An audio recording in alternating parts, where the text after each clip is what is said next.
श्रीमद्भागवत चतुर्थ स्कंध सप्तम अध्याय मैत्रेय उवाच। एमंत ब्रह्मा बोल शुणी हसी कहन्ति शूलपाणि। महादेव उवाच। हे ब्रह्मा मोर वाक्य शुण वर्णिवा कि बालक गुण। बालक बोलिए हासहि आने सहिब काहा देहि। देख ए कर्म कला जेते केसहि पारिब जगते। जेणु ए तोहर संपत्ति बोलाई दक्ष प्रजापति। तेणु सहिली आज मुहि तोहर भाव हृदय बहि। जे देव माया रे मोहित ताहाकु मो दंड उचित। एहार दोष क्षमा पाई मिनती कलु मोते तुहि। एबे सकल देवे जाओ मोहर आज्ञा शिरे वह। दक्षर शिरे यज्ञ कुंडे भस्म होइला अति गंडे। दक्षर शिर यज्ञ कुंडे भस्म्य होइला अति चंडे। छागल शिर तार कंधे बसा मंत्र अनुबंधे। मित्रर चक्षु पाई भग देखु से निज यज्ञ भाग। पूषा जे तार यजमान दांतरे खाऊ पिठा मान। देवे पाइबे निज रूप जाहार जेमंत स्वरूप। अश्विनी कुमारंक बाहु बाहु छिंडिला लोक पाहु। पूषार हस्त पाई सेहु सकल कर्म करुथाउ। छागल प्राय दाढ़ी खंडे भृगुर रही थाउ तुंडे। एमंत वचन संतोषे कहिले सर्वदेवे पासे। मैत्रेय उवाच। एमंत रुद्र वाक्य शुणी सकले साधु साधु भणी। इंद्र सहित ऋषिगण रुद्रंकु करिया मंत्रण। हे प्रभु आगमन करी कृतार्थ कर यज्ञ स्थली।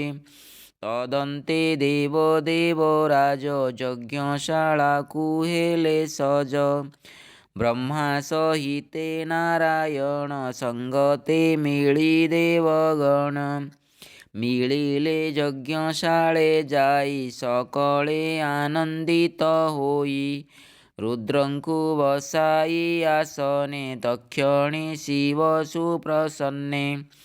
दक्षर स्कंधे छाग शिर मंत्रे बसाइले शंकर। तक्षणे प्रजापति अंगे जीव पशिला प्राण संगे। जेह्ने सोपनु प्राणी माने उठन्ति निद्रा अवसाने। चक्षु घसीण बेनी हस्ते शिवंकु देखिला अग्रते। से दक्ष शिव द्वेष करी कलुष आत्मा थिला धरी। रुद्र चाहन्ते ता शरीर तक्षणे होइला निर्मल। शरद चंद्र प्राय दिशे रुद्रंकु चाहे मन तोषे। तक्षणे बेनी कर जोड़ी आनंदे रुद्र पादे पड़ी। करिबा पाई भव स्तुति श्रद्धारे दक्ष कलामति। स्तुति करणे शक्य नोहे कंठे गदगद वाणी कहे। चंचल चित्त स्थिर करी सती मरण कथा स्मरी। निर्मल चित्ते प्रजापति रुद्रंकु चाहि करे स्तुति। दक्षोवाच। भोनाथ शुण विश्वदेहे तुमते कलु अनुग्रहे। मुझे होइली ज्ञान हत मोते दंडिबा तो उचित। तोते निंदिली गर्व बही मोर कुशल आउ नाही। अभय तोर पद्मपाद मुतहि कली अपराध ब्राह्मण तोर मुखुजात साधन्ति विद्या तपव्रत ताଙ୍କୁ ବିପଦୁ ତୁମ୍ଭେ ରଖ ଯେସନେ ପଶୁଙ୍କୁ ପାଳକ ମୋହର ସଭା ମଧ୍ୟ ତୋତେ ନିନ୍ଦା ଯେ କଲି ଦୁଷ୍ଟ ଚିତ୍ତେ ନିନ୍ଦିତ ବାକ୍ୟ ବାଣୀ ତୋତେ ପ୍ରହାର କଲି ମୂଢ଼ ଚିତ୍ତେ ସେ ଫଳ ପାଇଲି ପ୍ରତ୍ୟକ୍ଷେ ଋଷି ଦେବଙ୍କ ସମକ୍ଷେ କୃପା ଦୃଷ୍ଟିରେ ମୋତେ ଚାହିଁ ଏଥୁ ଉଦ୍ଧର ତୋଷ ହୋଇ ମୈତ୍ରେୟ ଉବାଚ ଏମନ୍ତେ ରୁଦ୍ରେ ସ୍ତୁତି କରି ପୁଣି ଋତିଜ ଯଜ୍ଞେ ବରି ବିଷ୍ଣୁ ସନ୍ତୋଷେ ବିପ୍ରଗଣେ ପୂର୍ବର କଳ୍ପିତ ଚରଣେ ପୂଜିଲେ ମନ୍ତ୍ରର ବିଶ୍ୱାସେ ଯେ ପୁରାତନ ଇତିହାସେ ଋତିଜ ଆଦି ସର୍ବ ଋଷି ମନ୍ତ୍ର ଉଚ୍ଚାରି ଯଜ୍ଞେ ବସି ସକାଳେ ବସି ଶୁଦ୍ଧ ମନେ ଅଗ୍ନି ପୂଜିଲେ ଯୋଗ ଧ୍ୟାନେ ଅନଳ ରୂପେ ନାରାୟଣ ସାକ୍ଷାତେ ହୋଇଲେ ପ୍ରକାଶ ତେଜେ ବିରାଜେ ଦଶ ଦିଶ ଅନଳୁ ହୋଇଲେ ପ୍ରକାଶ ନିଶ୍ଚଳ ଗରୁଡ଼ ଆସନ ଶ୍ୟାମ ସୁନ୍ଦର ତନୁ ବର୍ଣ୍ଣ କିରୀଟ ରବି ତେଜ ଗଞ୍ଜେ ମକର କୁଣ୍ଡଳ ବିରାଜେ ଶଙ୍ଖ ଯେ ଚକ୍ର ଗଦା ପଦ୍ମ ଧନୁ ଖଡ଼ଗ ସର ଚର୍ମ ହିରଣ୍ୟମୟ ଭୁଜେ ଶୋହେ ପୁଷ୍ପିତ କର୍ଣ୍ଣିକାର ପ୍ରାୟେ ଏ ଅଷ୍ଟଭୁଜ ଅନୁପମ ରୂପେ ଗଞ୍ଜଇ କୋଟି କାମ କମଳା ସେବେ ବକ୍ଷಸ್ಥଳେ ସେ ବକ୍ଷ ଶୋହେ ବନମାଳେ ବିଶ୍ୱମଙ୍ଗଳ ରୂପ ସାର ହୃଦେ ଲମ୍ବଇ ରତ୍ନହାର ତାହାସ୍ୟ ବିଶ୍ୱପ୍ରୀତିକର ପାର୍ଶ୍ୱରେ ବ୍ୟଜନ ଚାମର ସେ ରାଜହଂସର ସମାନ ଭ୍ରମଇ ଚାମର ବ୍ୟଜନ ଉପରେ ଶୋହେ ଶ୍ଵେତ ଛତ୍ର ଯେସନେ ଶଶାଙ୍କ ଶୋଭିତ ଏମନ୍ତ ବିଷ୍ଣୁ ରୂପ ଚାହିଁ ସକଳେ ଶିରେ କର ଦେଇ ଉଠିଲେ ପଦ୍ମଯୋନି ହର ସଙ୍ଗତେ ଘେନି ସୁନା ଶିର ପ୍ରଣାମ କରି ଜଣେ ଜଣେ ବନ୍ଦିଲେ ବିଷ୍ଣୁର ଚରଣେ ବିଷ୍ଣୁର ତେଜ ବଳେ ଦେବେ ହୋଇଲେ ହତପ୍ରଭ ସର୍ବେ ଭୟରେ ହୋଇଲେ ଚଞ୍ଚଳ ରସନା ହୋଇଲା ଅଚଳ ତଥାପି ଶିରେ କର ଦେଇ ସ୍ତୁତି କରନ୍ତି ବିଷ୍ଣୁ ଚାହିଁ ଦକ୍ଷ ମିଳିଲା ଅର୍ଘ୍ୟ ଘେନି ତୁଲେ ଅଶେଷ ବ୍ରହ୍ମ ମୁନି ସୁନନ୍ଦ ଆଦି ପାରିଷଦେ ମିଳିଲେ ଜୟ ଜୟ ନାଦେ ଦକ୍ଷ ଆନନ୍ଦେ କର ଯୋଡ଼ି ବୋଲଇ ବିଷ୍ଣୁ ପାଦେ ପଡ଼ି ଦକ୍ଷ ଉବାଚ ତୋ ନାଥ ଶୁଦ୍ଧ ଚୈତନ ନିର୍ମଳ ନିତ୍ୟ ନିରଞ୍ଜନ ଭେଦ ବିହୀନ ତୁ ଅଭୟ ଏ ବିଶ୍ୱ ପୂର୍ଣ୍ଣ ତୋର ଦେହ କେ ତୋତେ ଜାଣିବ ସଂସାରେ ତୁ ଥାଉ ମାୟା ଅତି ଦୂରେ ଋତିଜ ମାନେ କର ଯୋଡ଼ି କହନ୍ତି ବିଷ୍ଣୁ ପାଦେ ପଡ଼ି ଋତିଜଗଣ ଉବାଚ ଭୋ ନାଥ ରୁଦ୍ର ଶାପେ ଆମ୍ଭେ ବୁଡ଼ିଲୁ ମାୟା ଗର୍ବ ଦମ୍ଭେ ନିରତେ କର୍ମବଶ ହୋଇ ତୋ ଭାବେ ଆମ୍ଭ ଜ୍ଞାନ ନାହିଁ ଏ ଯଜ୍ଞ ଧର୍ମର ଲକ୍ଷଣ ଅଶେଷ ଭାଗ୍ୟର କାରଣ ଏ ତୋର ରୂପ ମହାବାହୁ ଆମ୍ଭେ ଜାଣିବୁ ଅବା କାହୁଁ ତକ୍ଷଣେ ସଭା ଲୋକେ ଉଠି ବିଷ୍ଣୁଙ୍କୁ ଦେଇ ତୁଲ୍ୟ ଦୃଷ୍ଟି ସଦସ୍ୟଗଣ ଉବାଚ ଭୋ ନାଥ ତୋର ମାୟା ବଳେ ଏ ଜୀବ ଭ୍ରମେ ଏ ଶୟଳେ ए दुःख सुख रूप गर्भे विषया मृगतृष्णापथे शोकदावाग्नि दह्यमान कामे चेष्टितनुक्षण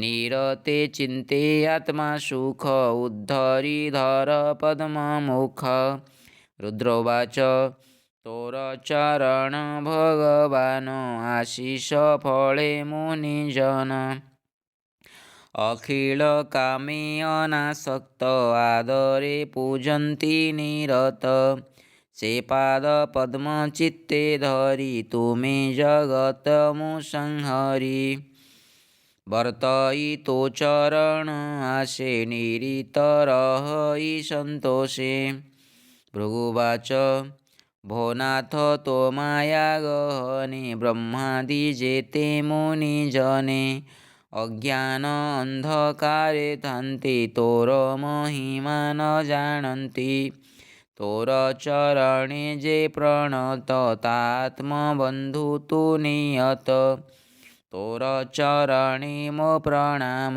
प्रसन्न हुव पुण्यधाम तू एबे रख मोर मन तोर चरणे करिलीन जा माया गहନରେ पड़ी ब्रह्मादि देवे तमे बुड़ी तोहर तत्व न जानन्ति स्वभावे मुहि अल्पमति न जानी कलहि अनीति ये दोष खण्ड लक्ष्मीपति ब्रह्मावाच पुरुष देखे जेते रूप ताहा नुहाई तो स्वरूप ज्ञानेन्द्रियर जे विषय सत्य तु ताहार आश्रय पदार्थ भेदे भेद आखि के पारे तोते उपलक्षी तू ज्ञान इंद्रियर्थाश्रय हेले हि नहु मायामय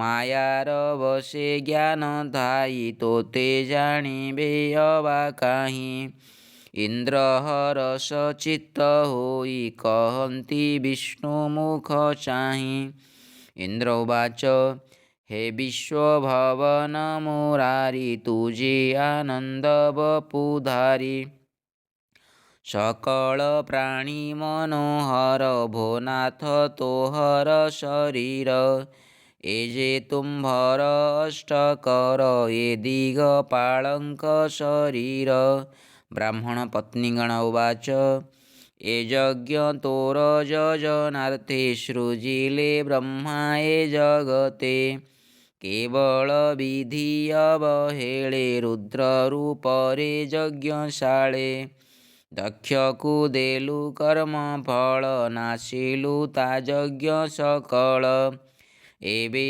पवित्र ए भुवन कल्पिला तोर दर्शन ऋषि सहस्र नम्र शिरे कहन्ति यज्ञ पुरुषरे ऋषिगण उवाच भो नाथ तोर विचेष्टित विश्व संसारे विपरीत ईश्वरी माया जे विभूति जाबळे देवे भ्रमहन्ति आम्भरे दया भाव करी से माया छेद हे श्रीहरि नाही आदर से लक्ष्मी रे तो चेष्टा जाणु के संसारे सकल सिद्धे उठिबे कहन्ति विष्णुଙ୍କୁ सरागे सिद्धगण उवाच तो कथा सुधा तरंगिणी शीतल जल प्रायमणि मन बारण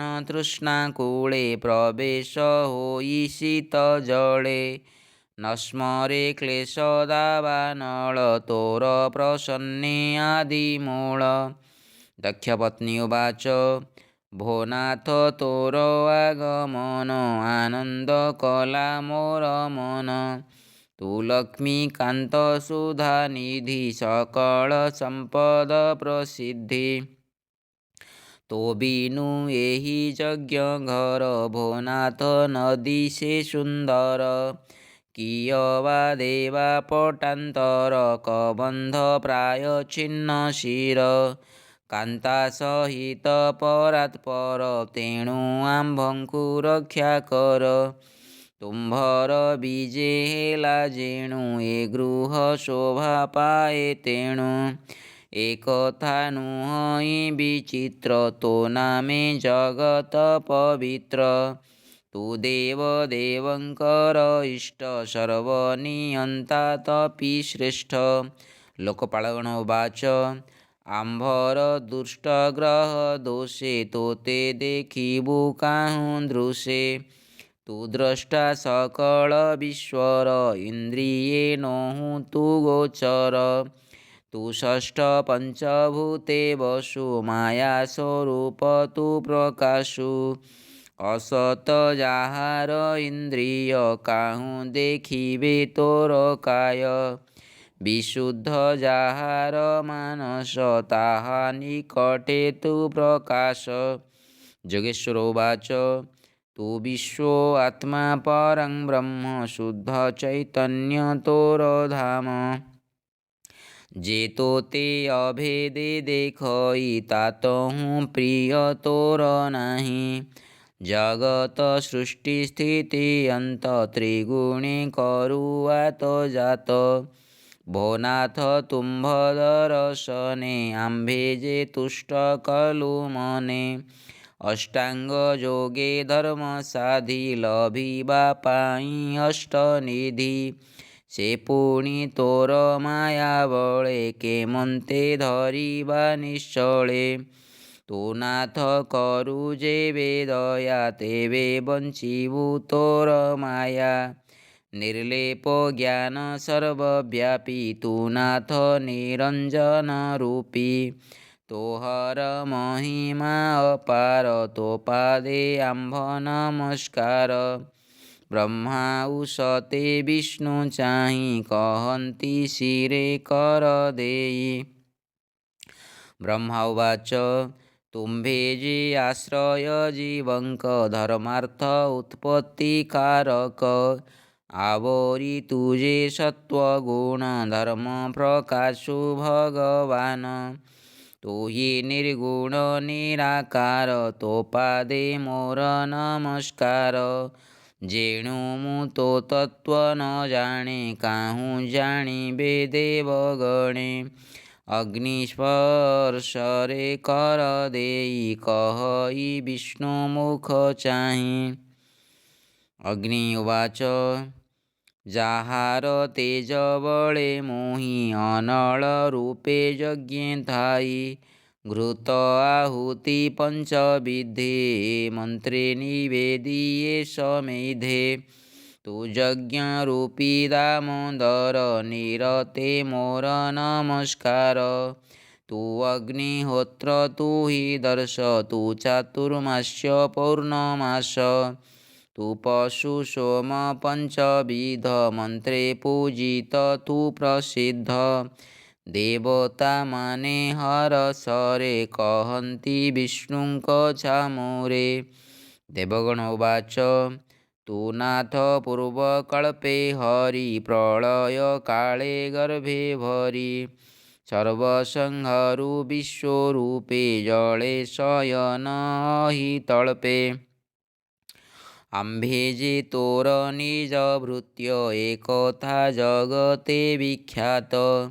ଆମ୍ଭଙ୍କୁ ସଙ୍କଟ ପଡ଼ିଲେ ତୁ ନାଥ ରକ୍ଷା କରୁ ଭଲେ। ହେ ଦେବ ସ୍ୱରୂପ ତୋହର ହୋଇଲା ନୟନ ଗୋଚର। ଗନ୍ଧର୍ବଗଣ ଉବାଚ ଭୋ ନାଥ ତୋତେ ନମସ୍କାର ଏ ବିଶ୍ୱ କ୍ରୀଡ଼ା ଭାଣ୍ଡ ତୋର। ଏ ବ୍ରହ୍ମା ରୁଦ୍ର ଆଦି ଯେତେ ସକଳ ଦେବତା ସಮೇତେ। ମରୀଚି ଆଦି ପ୍ରଜାପତି ବ୍ରହ୍ମାଦି ଦେବ ପଶୁପତି। ତୁହି ଯେ ପୁରୁଷ ମହତ ତୋ ପାଦେ ଆମ୍ଭେ ହେଲୁ নত। ବିଦ୍ୟାଧର ଉବାଚ ତୁମ୍ଭର ମାୟା ବଳେ ପ୍ରାଣୀ ମୋହି ମୋହର ପରିମାଣୀ। ଉତ୍ପଥଗାମୀ ପୁତ୍ରାଦିର ଦୁଃଖ ଯେ ଅଟେ ଗୁରୁତର। तथापि मोह न त्यजई असते लाळस खूबही। तो कथा अमृत न सेवे एणु पडई भवार्णवे। ब्राह्मणोवाच तु नाथ यज्ञ अग्निशोम तु नित्याचार विधि कर्म। समिध पात्र तु उत्तिज यज्ञादि यजमान द्विज। तु स्वाहा स्वधा यज्ञ पशु तु यज्ञ पुरुष प्रकाशु। संग्रामे हिरण्याक्ष जिणी दन्ताग्रे धइलु धरणी। धरणी स्थापी महाजळे जेणु ए रहिला निश्चळे। तोहर कर्म यज्ञ देव जा देखी जोगी करे स्तव। तुम्भे ତ ସେହି ଭଗବାନ ଆମ୍ଭଙ୍କୁ ହୁଅତୁ ପ୍ରସନ୍ନ। ସ୍ୱକର୍ମେ ଭ୍ରଷ୍ଟ ଆମ୍ଭେ ହୋଇ ଆମ୍ଭର ଆନ ଗତି ନାହିଁ।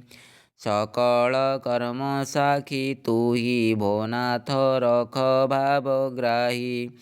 ସର୍ବଭୂତରେ ତୁମ୍ଭ ବାସ ସର୍ବଜ୍ଞ ନିର୍ଲେପ ଉଦାସ। ଯାହାର ନାମ ଉଚ୍ଚାରଣ କରଇ ବିଘ୍ନ କରସଣ। ଏ ଯଜ୍ଞ ଭ୍ରଷ୍ଟ ହେଲା ଯେବେ ଦର୍ଶନ ବାଞ୍ଛା କଲୁ ତେବେ। ତୋହର ନାମ ସଂକୀର୍ତ୍ତନ ଯଜ୍ଞାୟ ବିଘ୍ନ ବିନାଶନ। ହେ ପ୍ରଭୁ ତୋର ପାଦ ତଳେ ପ୍ରଣତ ହୋଇଲୁ ସକଳେ। ମୈତ୍ରେୟ ଉବାଚ ଏମନ୍ତେ କଲେ ସର୍ବେ ସ୍ତୁତି ଶୁଣି ସନ୍ତୋଷ ଯଜ୍ଞପତି। ଦକ୍ଷକୁ ଚାହିଁ ଚକ୍ରପାଣି ମେଘ ଗମ୍ଭୀର ମଞ୍ଜୁବାଣୀ। ପ୍ରସନ୍ନେ କହିଲେ ମୁରାରି ଦକ୍ଷକୁ ସମ୍ବୋଧନ କରି। ଭଗବାନ ଉବାଚ ମୁଁ ବ୍ରହ୍ମାହର ରୂପ ଧରି ଏ ବିଶ୍ୱ ସର୍ଜି ପାଳି ହରି। ଏଣୁ ମୋହର ତିନି ଗୁଣ ସଂସାର ପରମ କାରଣ। ନିର୍ଲେପ ନିରଞ୍ଜନ ମୁହିଁ ସକଳ ଭୂତେ ମୁଁ ବସଇ। ଯାହାକୁ ସେବା ଶିକ୍ଷା ଦେଇ ପ୍ରାଣୀ ଛାଡ଼ିବେ ତାହା କାହିଁ। ମୁହିଁ ସେ ସମତା ଦୃଷ୍ଟିରେ ଅଭେଦ ସକଳ ଶରୀରେ। ଜ୍ଞାନୀଙ୍କି ମୋ ରୂପ ଗୋଚର ଅଜ୍ଞାନୀ ଜନେ ମୁହିଁ ଦୂର। ଜ୍ଞାନ ଗୋବଚରେ ମୋତେ ଜାଣି ସାତ୍ୱିକ ଭାବେ ପରିମାଣି। ଦେଖ ଏ ଦେହ ମଧ୍ୟ ଗତେ ଶିର ଚରଣ କର ଯେତେ। ଏହାକୁ ଭିନ୍ନ ପ୍ରାୟେ ମଣେ ଆତ୍ମାର ଗତି ନ ପ୍ରମାଣେ। ଯେ ହରି ହର ପଦ୍ମ ଯୋନି ସର୍ବଭୂତଙ୍କ ଆତ୍ମା ତିନି। ବାହ୍ୟ ଅନ୍ତରେ ଦେଖେ ଏକ ଯାହାର ନିର୍ମଳ ବିବେକ। ତିନିଙ୍କୁ ଦେଖେ ଐକ୍ୟ କରି ସୁଖେ ତରଇ ଭବବାରି। ସେମାନେ ଦେଖଇ ଯେ ପ୍ରାଣୀ ସେମାନେ ବୈଷ୍ଣବ ଅଗ୍ରଣୀ। ଦୂରେ ରହି ଦୁଃଖ ଭ୍ରାନ୍ତି ସେ ପ୍ରାଣୀ ଲଭେ ଆତ୍ମଶାନ୍ତି। ମୈତ୍ରେୟ ଉବାଚ ଏମନ୍ତ ବିଷ୍ଣୁ ମୁଖୁ ଶୁଣି ଅମୃତ ପ୍ରାୟେ ମଞ୍ଜୁବାଣୀ। ହରିଙ୍କି ଯଜ୍ଞେ ପୂଜା କଲା ଯେଣୁ ତା ପୂର୍ବ ଭାଗ୍ୟ ଥିଲା। ଋଷି ଦେବତା ପୂଜା କରି ରୁଦ୍ରଙ୍କୁ ରୁଦ୍ର ଭାବେ ବରି। ଯଜ୍ଞର ଶେଷେ ଭାଗ ଦେଲା ସେ ଅବଭୃତ ସ୍ନାନ କଲା। ଦକ୍ଷ ରହିଲା ନିଜ ଘରେ ଦେବେ ଚଳିଲେ ଯେଝାପୁରେ।